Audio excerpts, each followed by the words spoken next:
गोकुळ सोबत गोकुल. भुईबावडा कॉपी प्रकरणात संबंधित असणाऱ्या सर्वांवर फौजदारी कारवाई झाली पाहिजे. दोषींवर कठोर कारवाई व्हावी अशी प्रतिक्रिया वैभववाडी सभापती सिद्धेश रावराणे यांनी व्यक्त केली आहे. काय म्हणाले तर रावराणे पाहूया.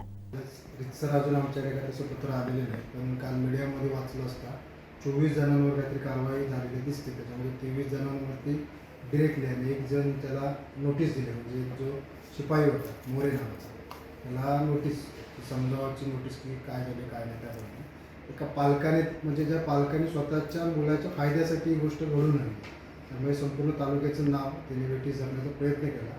त्याच्यावरती फौजदारी गुन्हे दाखल होतात. आता मी मासिक सभेमध्ये आम्ही ठराव मांडून फौजदारी गुन्हे दाखल होण्यासाठी मागणी केलेली आहे.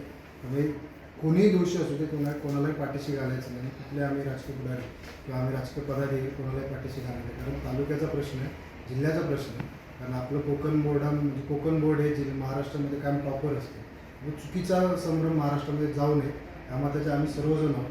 त्यानुसार आम्ही कारवाईची मागणी केली.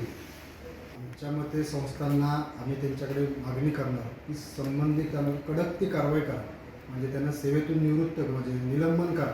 ह्या मताचे आम्ही त्यांच्याकडनं जी काय तालुक्याचे नुकसान झालं आहे, तालुक्याचं जे नाव खराब झालं त्याची भरपाई मिळायला पाहिजे. म्हणजे थोडक्यात त्यांना कठोर शासन व्हायला पाहिजे, ह्या मताचे आम्ही आहोत.